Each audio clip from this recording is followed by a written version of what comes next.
Hola a todos, mi nombre es Edwin Acho, médico residente de endocrinología del Hospital Sahugal. Vamos a hacer el segmento de endocrinología y estos son los 5 temas grandes a los cuales nos vamos a enfrentar. A la cabeza, diabetes; en segundo lugar, las enfermedades tiroideas; luego, el estudio de la glándula suprarrenal; en cuarto lugar, el metabolismo del calcio, básicamente trastornos del aparato hormona; y lo que son los ejes hormonales centrales clásicos. Algo que usualmente nos preguntan es sobre prolactina, dentro de lo más frecuente de este tema, que no es el más frecuente. Así que vamos a comenzar con diabetes. Y para eso tenemos nuestro temario. Vamos a comenzar con lo que es básicas, insulina y fisiología básicamente de carbohidratos, una revisión general y lo más esencial para el estudio y entendimiento de lo que es la diabetes mellitus. La definición, clasificación y el diagnóstico, fisiopatología, tratamiento, objetivos terapéuticos y las complicaciones agudas básicamente. Así que comencemos con lo que es básicas. Tenemos el páncreas, acá a la izquierda. Recordemos que aproximadamente un 90% es el páncreas exocrino. Acá vemos el tejido exocrino y un 10% que acá está representada en estos circulitos rojitos es el páncreas endocrino. Recordemos que cuando hablamos de que se trata de una glándula endocrina, vierte su contenido hacia el torrente sanguíneo, y cuando es una sustancia producto de un tejido exocrino, vierte su contenido hacia el exterior, como las glándulas sudoríparas, por ejemplo, o hacia un conducto, en este caso, ¿no? El conducto pancreático. Microscópicamente tomamos una muestra de la parte endocrina que se agrupan en los famosos islotes de Langerhans, y tenemos acá esto, ¿no? Al centro tenemos un par de células que son las células beta, acá están en rojo. Tenemos a la periferia las células alfa, y entre las células beta y las células alfa tenemos acá representadas en celeste las células delta. Esto es solamente la introducción.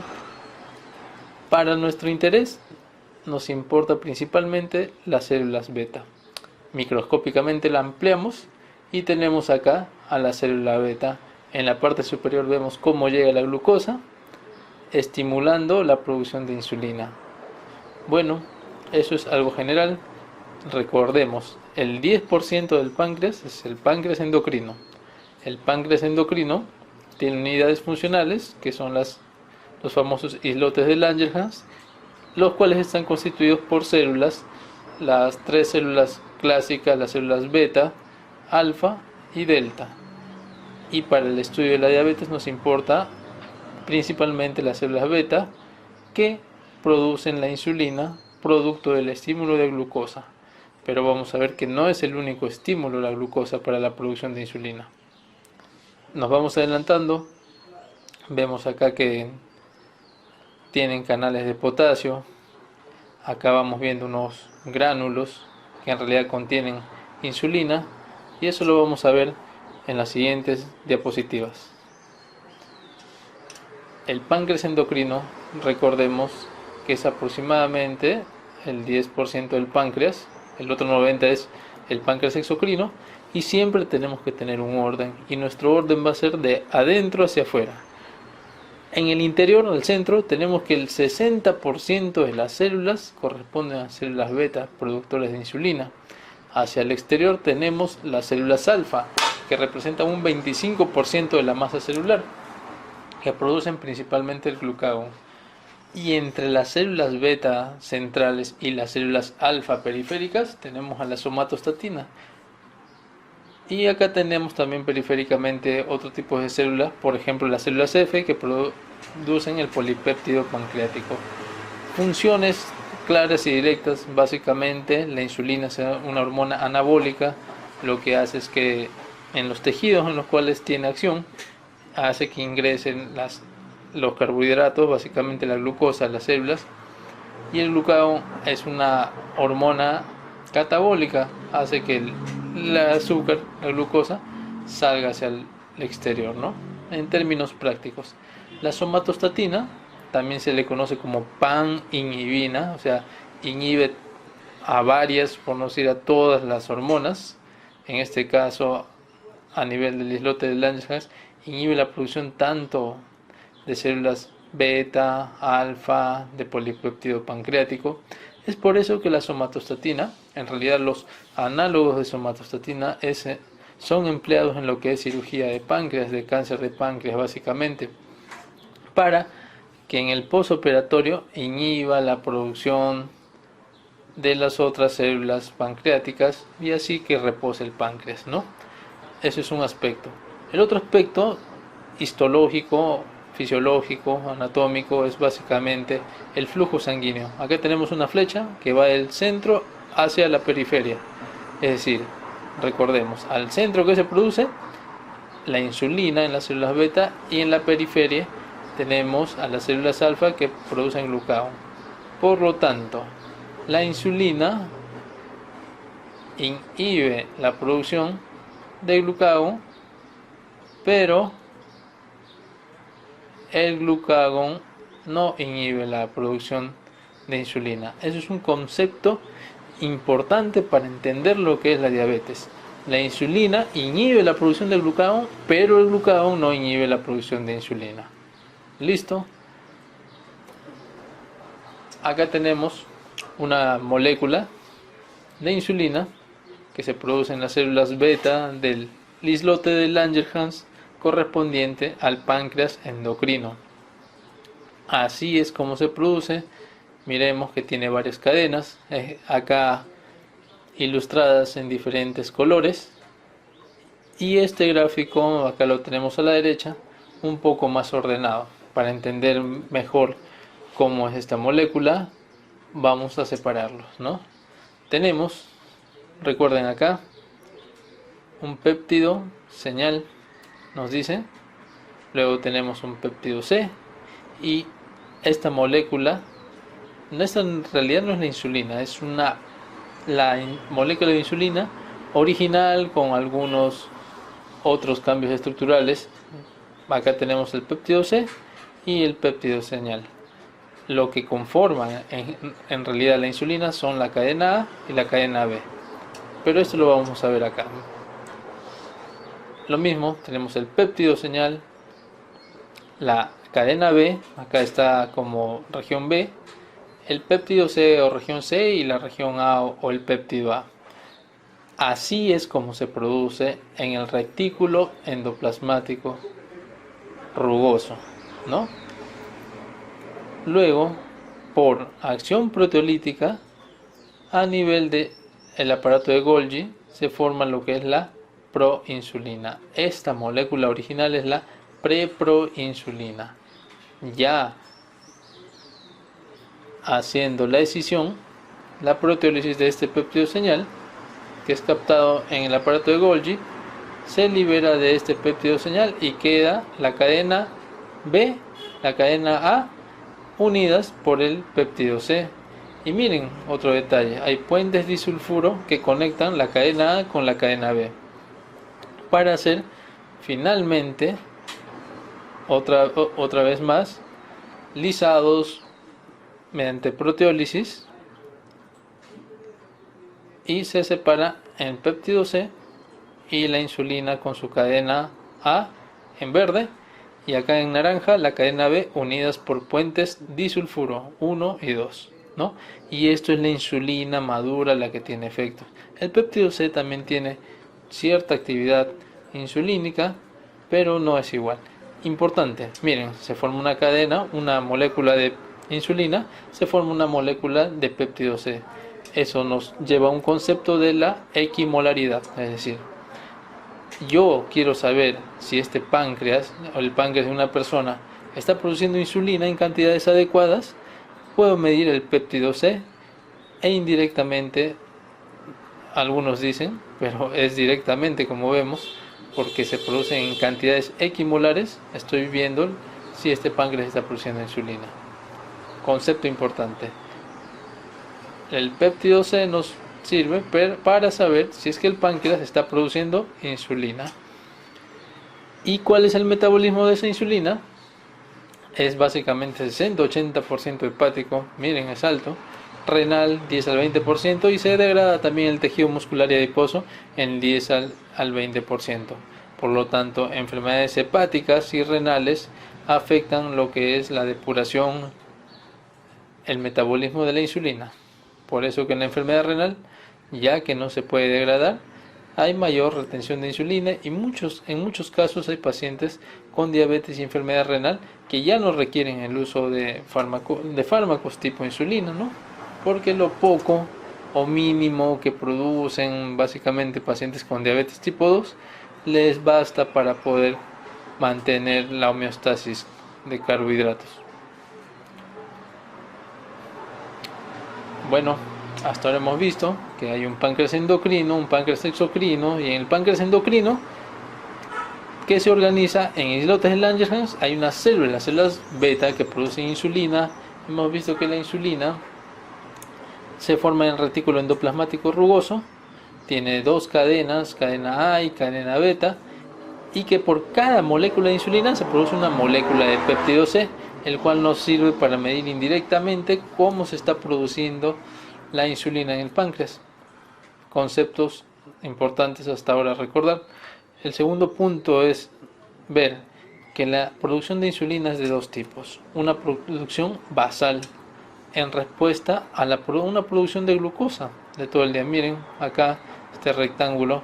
Entonces necesitamos insulina, este otro rectángulo de acá arriba, para aplacar a esta producción de glucosa de forma basal. Entonces hay una producción basal de insulina que aproximadamente en una persona adulta es una unidad internacional por hora, es decir, basalmente aproximadamente producimos 24 unidades de insulina.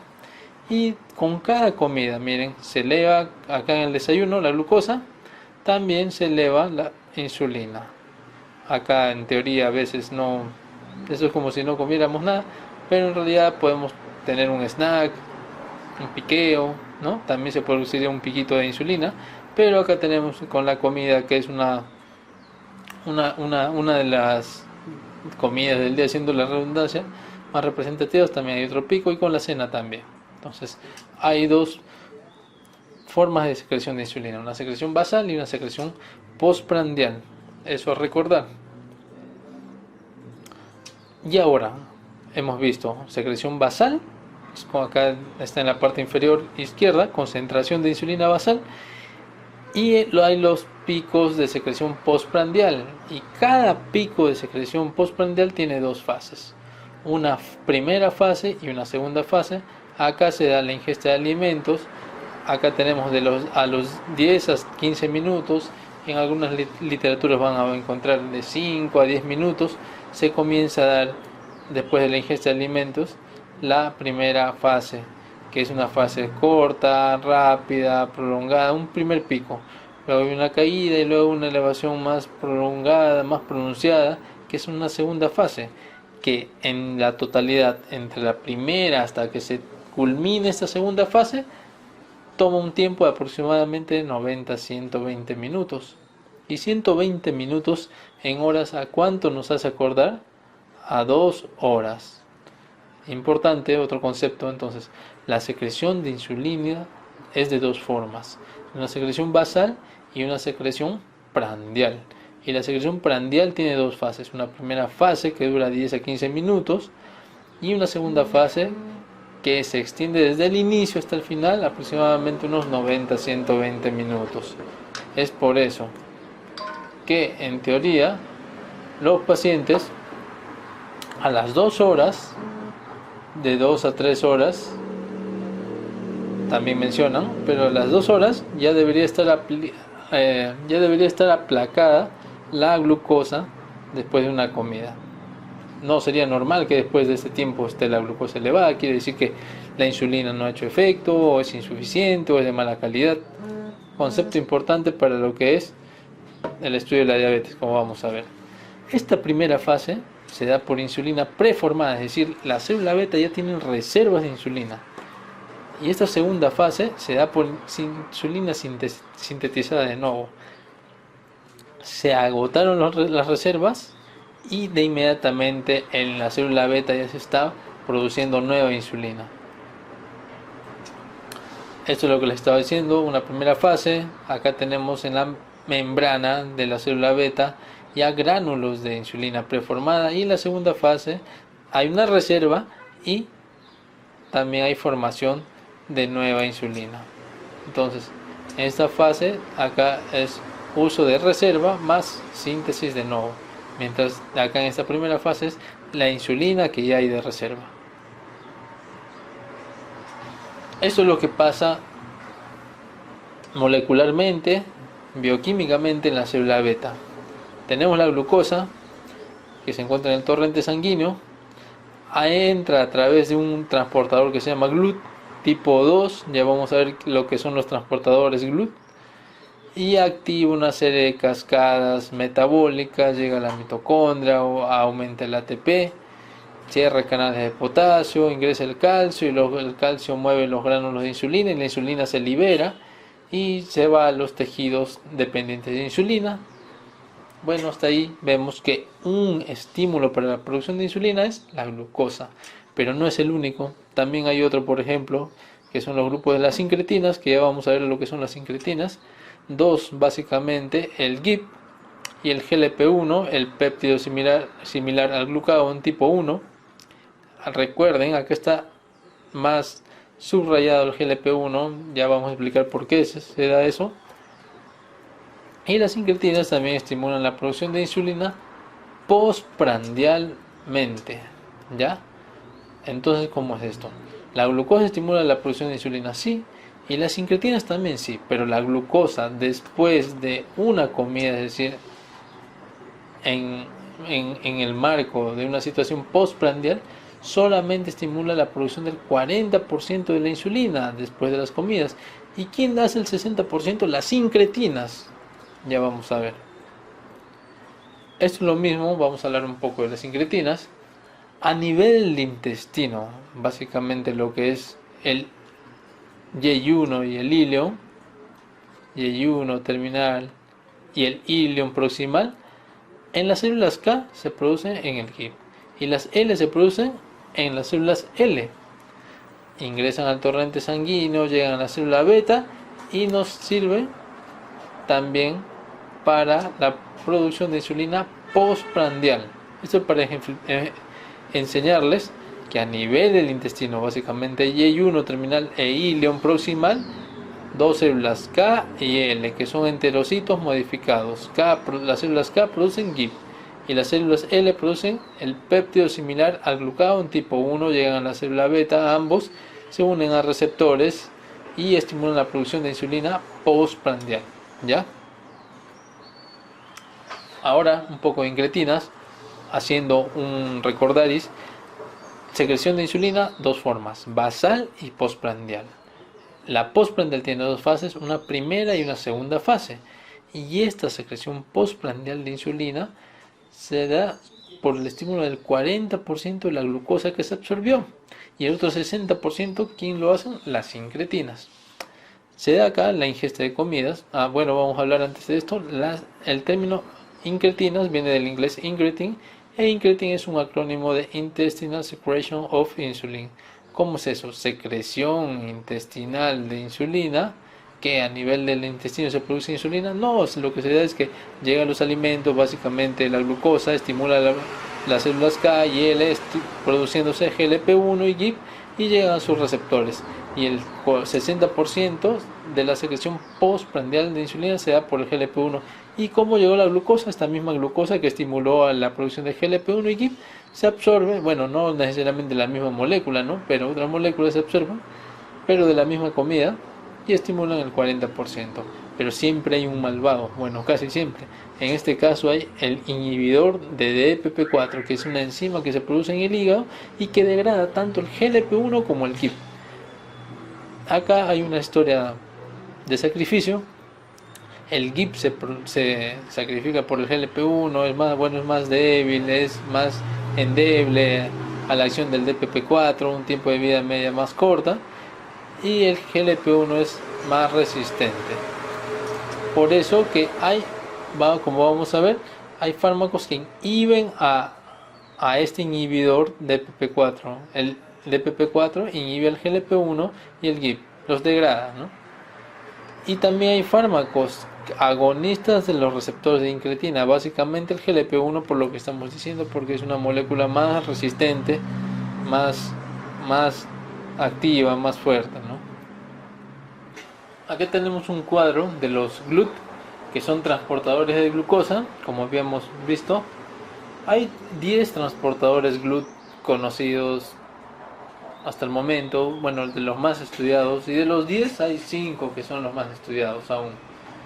El GLUT1, que es ubicuo prácticamente, el GLUT2, que transporta glucosa, básicamente lo que es a nivel de las células beta 2, beta. El GLUT3 transporta glucosa en el sistema nervioso central, en las neuronas, la placenta, hígado, riñón. Y este GLUT es importante, ¿por qué? Porque recordemos que el sistema nervioso central nos han enseñado que no necesita de glucosa, de insulina para absorber la glucosa, y es gracias al GLUT3. El GLUT4, miren acá este detalle importante: tejidos sensibles a la insulina. Quiere decir que el único transportador GLUT que necesita insulina para transportar la glucosa es el GLUT4, y es el implicado en la fisiopatología de la diabetes tipo 2. Tejidos sensibles a insulina son 3, básicamente: tejido adiposo, tejido muscular y el hígado. Por lo tanto, cuando hablemos de resistencia a la insulina, hablamos de resistencia a nivel de estos 3 órganos. No hay resistencia a la insulina en otras partes del cuerpo. El GLUT5 transporta fructosa. Miren, el GLUT1 al 4 todos transportan glucosa, algunos glucosa y galactosa, pero el GLUT5 es el único de estos 5 que transporta glucosa, y se ubica en el intestino delgado y el riñón, básicamente. ¿Ya? Un cuadro simple, pero bien consistente. Tenemos los carbohidratos de la ingesta que se encienden hasta glucosa. El cerebro nos ha enseñado que no necesita de insulina, aunque por ahí hay algunos estudios que están hablando de que sí, pero en general a la actualidad decimos que no. ¿Por qué? Gracias a que tienen los GLUT3, SNC, Sistema Nervioso Central. Bueno, esta glucosa estimula en el páncreas la producción de insulina, pero ya hemos visto que la glucosa solamente estimula el 40%, el otro 60% lo estimulan las incretinas. La insulina actúa a nivel de los tejidos insulinos sensibles, hígado, tejido muscular y tejido adiposo. Al tejido adiposo se acumula más grasa, el músculo, para que aumente su anabolismo, necesita insulina, y el hígado para evitar lo que es la neuglucogénesis. La insulina tiene todos estos efectos, tiene efectos positivos, o sea, aumenta algunas funciones y disminuye otras. Por ejemplo, estimula a nivel muscular lo que es la ganancia de tejido, ¿no? Pero a nivel de tejido adiposo disminuye la lipólisis. Acá tenemos en un signo negativo, y más bien lo que hace es promueve la lipogénesis, ¿no? Y no solamente en el tejido adiposo, en el hígado. Por eso tenemos también el hígado graso, y así vemos cómo hace efectos anabólicos y evita que se haga el catabolismo. Bueno, en este gráfico tenemos la acción de la insulina a un nivel más molecular y en los tejidos que son insulinosensibles, es decir, que utilizan GLUT4. Tiene diversas vías metabólicas. Una de las vías es el aumento de la masa celular, crecimiento celular, aumenta el tejido muscular. Mediante otras vías estimula la síntesis de lípidos, proteínas. A nivel mitocondrial estimula la producción de energía, ¿no? Y a nivel muscular, por ejemplo, también estimula la producción de glucógeno. Entonces, el resumen al momento sería que tenemos una secreción de insulina basal y prandial. ¿Basal para qué? Para inhibir la neoglucogénesis hepática. Y prandial, que se da después de cada comida. Cada pico prandial tiene 2 fases, que se extiende aproximadamente 2 horas. Y esta secreción prandial de insulina es la primera en alterarse en la diabetes mellitus. Miren, es el primer control que se pierde de glucosa en un paciente diabético. O sea, lo que primero el paciente diabético no puede controlar no es la secreción basal, sino la secreción postprandial de insulina. Esos son algunos conceptos que nos quedamos en resumen. Y lo otro es que no todos los tejidos necesitan de insulina para la absorción de glucosa. Los que tienen el GLUT4 son los que necesitan la acción de insulina, es decir, el hígado, tejido adiposo y muscular. En cada clase que hagamos vamos a tener un resumen que nos va a servir para entender lo que es todos esos conceptos que pueden ser mezclados. Nos llevamos el resumen y es lo que nos va a permitir desarrollar las preguntas en las siguientes fases. Eso sería todo por esta clase. Muchas gracias.